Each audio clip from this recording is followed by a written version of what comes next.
Good evening, everyone. Tonight we slip into the misty tales of the Kasa Obake's dance, the Bakazori's midnight run, the Nurikabe's wall, and the Hayakumi's watch. Stories to lull you into sleep. Like and subscribe if you enjoy, and let's dive in. The village of Yamagishi, nestled in a quiet valley, its thatched roofs and wooden homes huddled beneath the shadow of rolling hills. Moonrise cast a pale glow over the landscape, silver light spilling across rice fields and dirt paths where fireflies blinked like scattered embers. The air was cool, scented with cedar, straw, and the faint musk of earth after a day's warmth. Villagers finished their evening tasks. A farmer stacked firewood. A seamstress folded cloth. Children chased each other through the lanes, their laughter fading as lanterns flickered to life. The night was ordinary, its rhythms unchanged, yet a subtle hum lingered, a vibration in the air that only the oldest villagers sensed, their eyes drifting to the shadows beyond the village square. In Yamagishi, the Kasa Obake was a familiar tale, whispered by elders as they sipped tea by the hearth. The Yokai, a tattered umbrella brought to life, hopped through the night on a single leg, its single eye gleaming, its tongue lolling in a playful grin. It startled no one, its presence more mischievous than malicious, leaving only footprints in the dust, shallow, circular marks that vanished by dawn. The villagers respected it, leaving old umbrellas at a small shrine by the river, its stones mossy, its rope frayed but taut. The shrine's bell chimed softly, stirred by a breeze no one felt, and the night seemed to listen, its silence a canvas for the Kasa Obake's dance. A cobbler named Taro, his hands rough from years of stitching leather, locked his shop, a modest building at the village's edge. His sandals scuffed the path as he walked home, his lantern swaying, its light catching the glint of dew on the grass. Taro was practical, his thoughts on tomorrow's work, mending a farmer's boots, crafting a child's shoes. But tonight he paused, noticing the air's stillness, the way the moonlight seemed to pool in odd patterns. The river murmured nearby, its waters dark and slow, and the hills loomed, their outlines soft but watchful. Taro's home was close, its roof low, its walls sturdy, yet he lingered, drawn by a sound, a faint hop, like a stone skipping across wood. The Kasa Obake was near, its dance beginning, and Yamagishi, unaware, slept under the Yokai's gentle mischief. The hopping grew louder, a rhythmic patter, and a shadow moved at the edge of Taro's vision, quick but not threatening. He turned, his lantern raised, and saw nothing but the path, the grass, the distant shrine. The moonlight shifted, and the footprints appeared, small, round, pressed into the dust, leading toward the village square. Taro's breath caught, not from fear but from wonder, and he followed, his steps slow, his heart open to the night's quiet jest. The Kasa Obake danced, its umbrella form a fleeting silhouette, and Yamagishi's night unfolded, touched by a yokai that asked only for the freedom to hop. The village square was empty, its stalls shuttered, its cobblestones cool under the moonlight. The Kasa Obake hopped into view, its tattered umbrella canopy swaying, its single leg bending with each leap, its eye bright with glee. Its tongue flicked, catching the night air, and its hops left footprints, shallow and precise, a trail that wound past the well, the carpenter's shop, the shrine's path. The yokai moved with a strange grace, its dance neither hurried nor slow, its rhythm a pulse that matched the village's sleeping breath. The air shimmered faintly, as if the moonlight bent around it, and the scent of old paper and bamboo clung to its form, a reminder of its humble origins. Taro watched from the square's edge, his lantern lowered, his eyes wide. The Kasa Obake circled the well, its hops a soft thud against the stones, its eye glinting as it caught his gaze. It did not approach, nor did it flee, but continued its dance, leaping from path to path, its footprints a map of whimsy. The yokai paused by a cart, its canopy tilting, and the cart's wheel spun slowly, unprompted, a quiet jest. Taro smiled, his practicality softened, and he sat on a bench, the night wrapping around him like a blanket. The Kasa Obake hopped toward the river, its silhouette blending with the reeds, its dance a silent performance for the stars, the hills, the sleeping village. The night was deep, the moonlight steady, and the Kasa Obake's dance wove through Yamagishi, its footprints circling homes, shops, the shrine. Each hop was a story, each mark a memory. The umbrella left in the rain, the craftsman's hands that shaped it, the years it sheltered before waking to life. The yokai's eye blinked, its tongue lolled, and it leaped over a fence, landing lightly, its canopy swaying like a leaf. Taro followed at a distance, his lantern dim, his steps quiet, drawn by the yokai's joy, its freedom, its harmless mischief. The river glinted, the hills watched, and the Kasa Obake danced, its footprints a fleeting gift to a village that would wake to find them gone. The dance continued, looping through the square, the paths, the edges of the forest beyond. The Kasa Obake hopped past Taro's shop, its eye meeting his, and a sandal outside the door shifted, nudged by an unseen force. Taro laughed softly, his voice lost in the night, and the yokai moved on, its hops a steady rhythm, its presence a thread in Yamagishi's tapestry. The shrine's bell chimed, faint and clear, and the Kasa Obake paused, its canopy still, its eye bright, as if acknowledging the village's quiet respect. The night held its breath, and the yokai danced, its mischief a lullaby for a world that slept. The Kasa Obake's dance slowed as midnight passed, its hops less frequent, its footprints fainter in the dust. The village square was still, the moonlight softer, the air cooler, scented with river water and blooming jasmine. Taro sat by the well, his lantern out, his eyes heavy but open, watching the yokai's silhouette fade toward the river. The Kasa Obake leaped one last time, its canopy catching the light, its eye a final glint before it vanished among the reeds. The footprints remained, a winding trail through Yamagishi, their edges soft, their shapes fleeting, destined to vanish with the dawn. The night was silent, save for the river's murmur, the rustle of leaves, the distant call of an owl. Taro stood, his joints stiff, and walked the paths, tracing the footprints with his gaze. They circled the shrine, looped past the carpenter's shop, crossed the square, and faded near his own door. He felt no fear, only a quiet warmth, as if the Kasa Obake's dance had left a gift in the air, a moment of wonder in a life of routine. The village slept, its homes dark, its lanterns dim, its people unaware of the yokai's passage.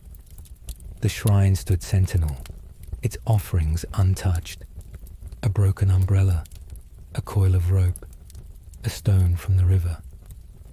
Taro paused there, his hand on the bell, its chime a soft echo, and he thought of the stories, the elders, the yokai that danced without harm. The hills loomed, their shadows long, and the river sang, its waters carrying the night secrets. Taro returned home, his sandals left by the door, his heart lighter, though he could not say why. The Kasa Obake was gone, its dance complete, its footprints a memory that would fade with the light. Yamagishi rested, its rhythms unchanged, its night safe under the yokai's playful watch. The stars shone, the mist curled, and the village dreamed, touched by a spirit that hopped through the dark, leaving only traces of its joy.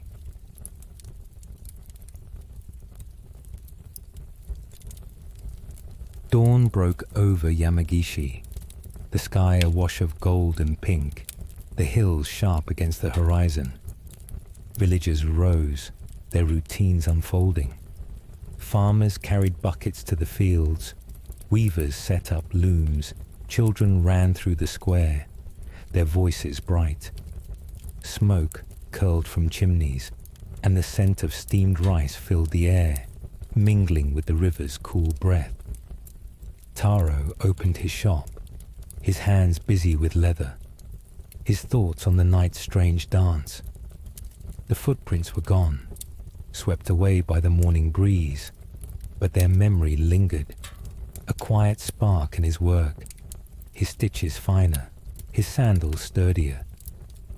The shrine drew offerings, a new umbrella, its paper torn, a handful of rice, a child's drawing. The elders spoke of the Kasa Obake, their tales unchanged, their voices soft as they worked. The yokai, hopping through the night, its dance a gift, its mischief a reminder of the world's hidden life. Taro listened, his hammer steady, and smiled, his silence a nod to the yokai's secret. The village thrived, its days bright, its nights calm, its paths free of fear. The Kasa Obake slept, perhaps in a forgotten corner, its canopy still, its eye closed, dreaming of the next dance. The river flowed, the hills watched, and Yamagishi carried on, its life a rhythm of work and rest, touched by a yokai whose footprints marked the dust for a night. Taro's shop buzzed, his sandals sold, and the village square hummed, its cobblestones warm under the sun. The Kasa Obake's dance was a whisper, a story, a moment that lived in the village's heart, and the world turned, gentle and eternal, under the yokai's quiet joy.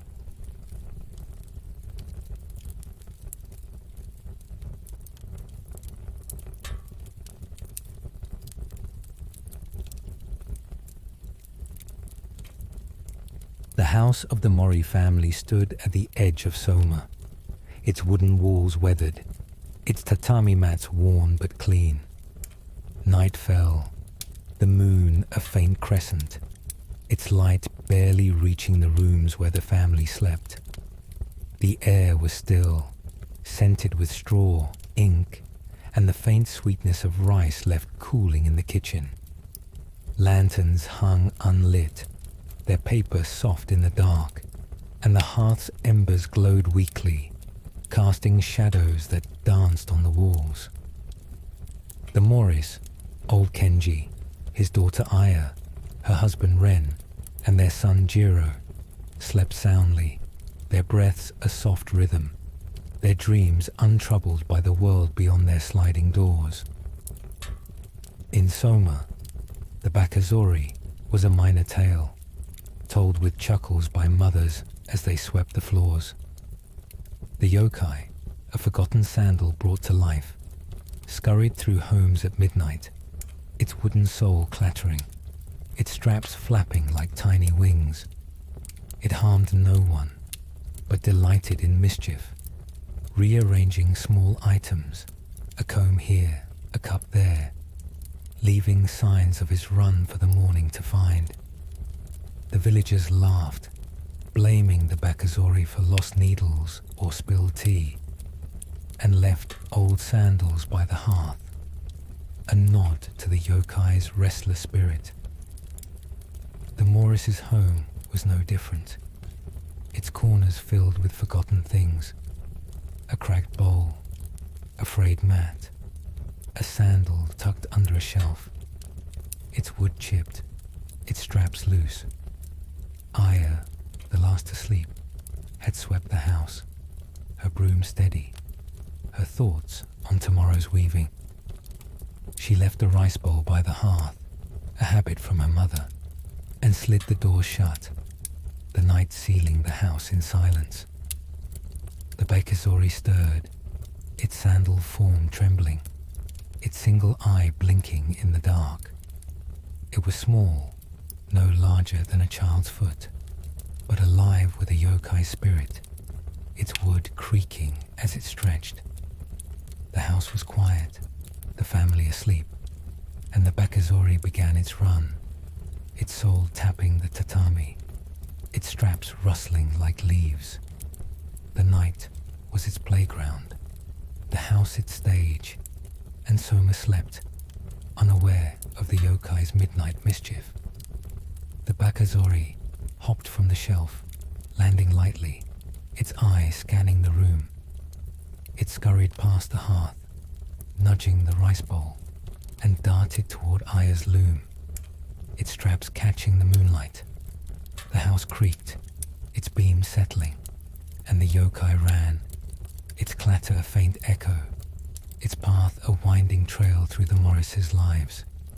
The Bakazori's run was harmless, its joy simple, and the night unfolded, touched by a spirit that lived in the forgotten corners of a quiet home.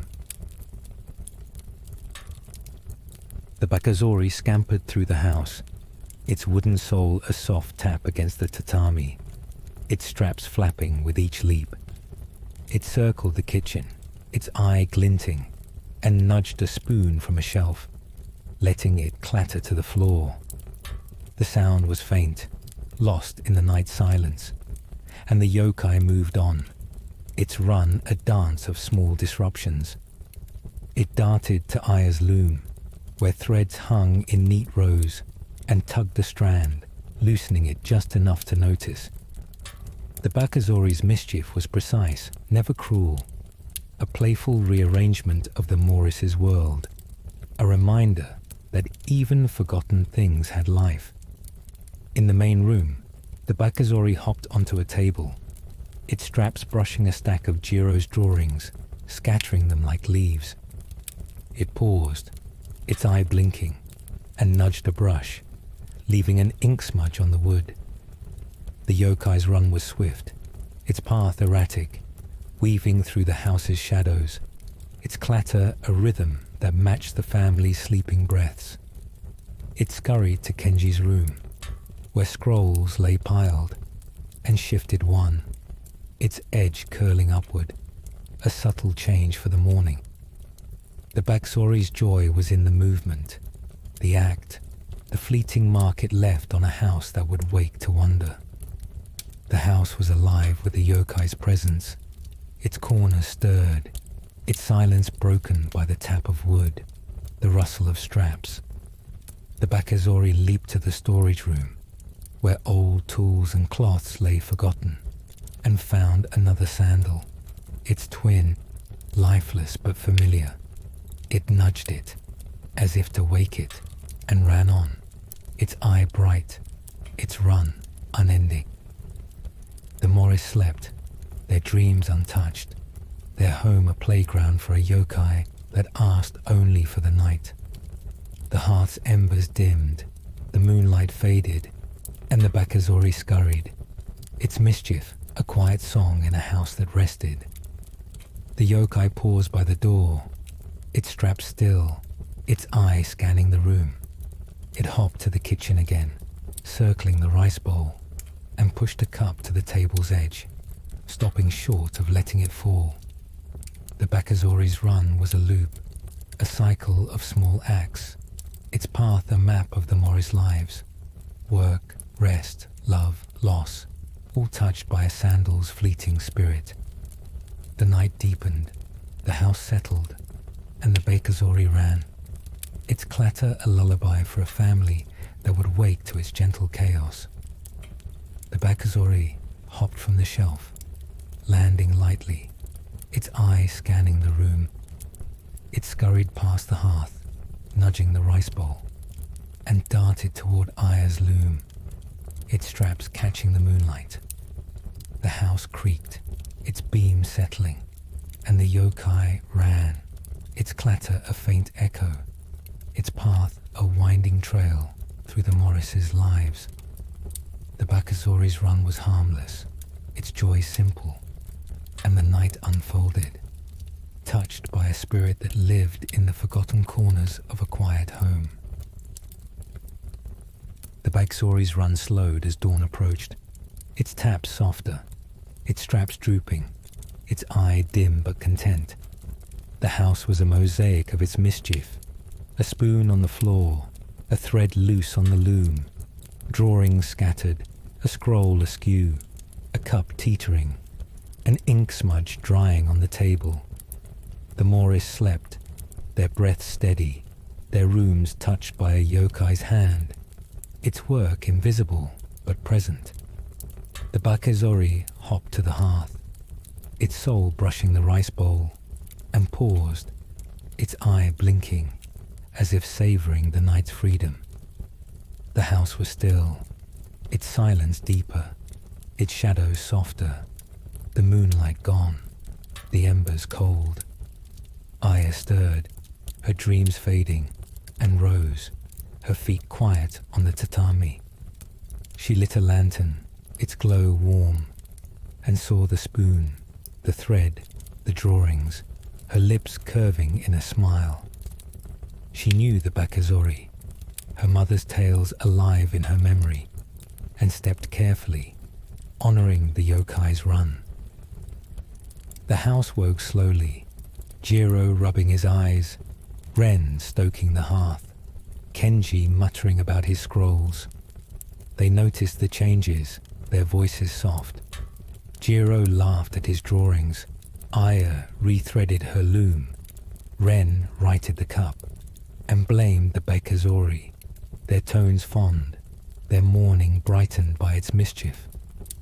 The yokai was gone, its sandal form still under the shelf, its eye closed, its spirit resting. The house buzzed, its routines unfolding. Aya wove, Jiro drew, Ren chopped wood, Kenji read.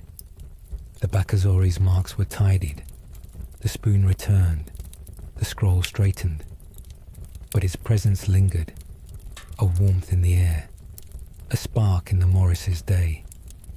The village outside stirred, its paths busy, its fields green, and Soma carried on, its homes alive with small spirits, its nights safe under their watch. The Bakazori slept, its run complete, its mischief a gift to a family that welcomed the forgotten. Dawn spread over Soma, the sky a soft gold, the valley bright with dew. The Morris house hummed, its doors open, its hearth warm, its rooms alive with work and chatter. Aya's loom sang, her threads tight, her patterns sharper, as if the Bakazori's touch had inspired her hands. Jiro's drawings piled high, their lines bold, his smudged table a badge of the night's mischief. Ren carried wood, his axe steady, his laughter louder, and Kenji read, his scrolls neat, his mutters softer. The Bakazori's run was a story now, told over breakfast, its details growing with each voice. The sandal, the clatter, the chaos that woke the house to joy. The village thrived, its routine steady. Farmers worked the fields, weavers spun, children played by the river. The Morris left a new offering by the hearth, a worn sandal, its straps frayed, its wood warm, and the Bakazori's spirit stirred, unseen, its eye a faint glint in the dark. The elders spoke of the yokai, their tales a comfort, their hands busy with nets and cloth. The Bakazori, runner of the night, its mischief a spark, its heart a piece of the home. The house stood, its walls strong, its tatami soft, its life touched by a yokai that lived in its shadows. Soma's paths buzzed, its homes glowed, and the Morris carried on, their days bright, their nights calm, their hearts open to the small spirits that shared their world. The Bakazori slept, its sandal form still, its run a memory that warmed the house, a story that would live in Jiro's drawings, Aya's cloth, Kenji's scrolls. The valley stretched, the river sang, and the world turned, gentle and eternal, under the yokai's quiet mischief.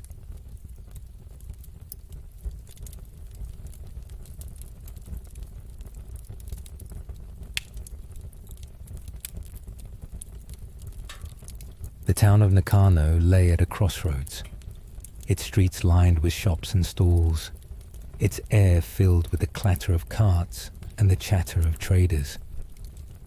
Dusk settled, the sky a deep indigo, the lanterns glowing like fireflies along the paths. The scent of grilled fish, sake, and cedar smoke hung heavy, mingling with the dust kicked up by travelers. Merchants packed their wares, their hands quick, their thoughts on home, while children darted through the crowd, their voices sharp in the cooling air. The town was alive, its rhythms fast, its nights a pause before the next day's trade. In Nakano, the Nurikabe was a tale told with sighs, its name muttered by those delayed on the roads. The yokai, a living wall, appeared without warning, blocking paths with its invisible bulk, immovable until patience won its favor. It harmed no one, but taught lessons, forcing haste to yield to time's slow tread. The townsfolk respected it, leaving offerings of rice or coins at a roadside shrine, its stones worn, its lantern dim but steady. The Nurikabe's presence was a reminder, a pause in a town that rarely stopped, and the night carried its weight, its silence a challenge to the hurried. A merchant named Soma, his cart heavy with silk and pottery, hurried along a path leaving Nakano, his eyes fixed on the distant hills.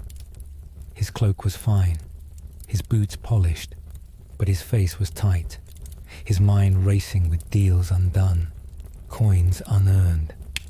Soma was known for speed, his trade swift, his journeys relentless, and tonight he pushed his cart harder, the wheels creaking, the path narrow and dark. The hills loomed, the air cooled, and the lanterns of Nakano faded, their light swallowed by the night. Soma's breath was sharp, his steps quick, his thoughts on a buyer in the next town, a deal that could not wait. The path curved, flanked by pines and stones, and Soma stopped, his cart halting, his hands gripping the handles. Before him was nothing, a stretch of empty path, but his cart would not move, as if pressed against a wall. He pushed, his muscles straining, but the air resisted, solid, unyielding. The Nurikabe was there, its form invisible, its presence a weight that stopped the world.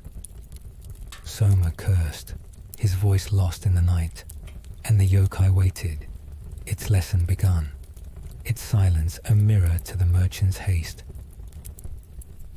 The Nurikabe's wall held firm, its surface unseen but absolute, a barrier that stretched across the path, blocking Soma's way. The night was deep, the moon hidden, the air heavy with pine and damp earth. Soma pushed again, his cart's wheels grinding, his hands slick with sweat. But the wall did not yield, its presence a quiet rebuke to his rush. He stepped back, his chest heaving, and shouted, his words sharp. But the night swallowed them, the pines still, the stars indifferent. The Nurikabe was patient, its lesson simple. Time could not be forced, and haste was its own trap. Soma paced, his boots scuffing the dirt, his thoughts a tangle of frustration and deals. He thought of Nakano, its bustling streets, its coins, its speed, and of the buyer waiting, the silk unsold, the pottery unshown. The path was empty, the hills dark, and the Nurikabe's wall was a mystery, a yokai he had laughed at in taverns, its tales a jest to a man who never stopped. Yet here it was, real and unmoving, and Soma sat, his cart still, his lantern dim, the night wrapping around him like a cloak. The air was cool, the scent of moss and stone strong, and the silence grew, broken only by the distant hoot of an owl. The merchant waited, his anger fading, his thoughts slowing, as if the Nurikabe's presence seeped into his bones. He noticed the stars, their light faint but clear, and the pines, their needles soft in the breeze. The path was old, its stones worn by feet long gone, and Soma's cart, heavy with goods, seemed less urgent, its weight a part of the night. The Nurikabe did not move, but its lesson took root, its silence a teacher, its wall a mirror. Soma's hands rested, his breath steadied, and he leaned against his cart, the world quiet, the yokai's patience a gift he did not yet understand. The night stretched, the stars shifted, and Soma waited, his haste unraveling, his heart open to the Nurikabe's wordless wisdom. The wall remained, its presence steady, and the path was still, its end unseen, its lesson a pause in a life that ran too fast. The yokai watched, invisible, its heart a rhythm of time, and Soma, for the first time, listened, his world slowed by a wall that asked only for patience. The Nurikabe's wall began to fade as dawn neared, its presence softening, the air lighter, the path clear once more. Soma stood, his cart untouched, his hands loose, his eyes tracing the pines, the stones, the sky now streaked with grey. The night had been long, the wait endless, but the merchant felt no anger, only a quiet shift, as if the Nurikabe had rearranged his thoughts, his haste left behind like dust on the path. The yokai was gone, its lesson complete, its wall a memory that lingered in the cool air, the scent of moss, the stillness of the hills. Soma pushed his cart, its wheels turning easily, the path open, the hills closer now. He walked slowly, his steps deliberate, his thoughts on the night, the wall, the silence that had held him. Nakano was behind, its bustle a distant hum, and the buyer ahead seemed less urgent, the silk and pottery a task, not a race. The Nurikabe's tale returned to him, the elders' voices clear, the yokai, teacher of patience, its wall a gift, its silence a mirror to the soul. Soma's cloak was damp with dew, his boots heavy, but his heart was light, touched by a yokai that asked nothing but time. The path wound through the hills, its stones smooth, its pines tall, and Soma paused, his cart still, his eyes on the horizon. The shrine by Nakano's road came to mind, its offerings, its lantern, and he vowed to leave a coin, a thanks for a lesson learned. The world was quiet, the dawn soft, and the Nurikabe's presence lingered, A thread in the night, a pause in a life that had run too fast. Soma walked on, his cart creaking, his steps steady, and the hills opened, their shadows fading, the path clear under the Yokai's silent watch. Dawn spread over Nakano, the town waking, its streets alive with carts, voices, the clink of coins. Merchants opened stalls, their wares bright, their hands quick, while children ran, their laughter sharp.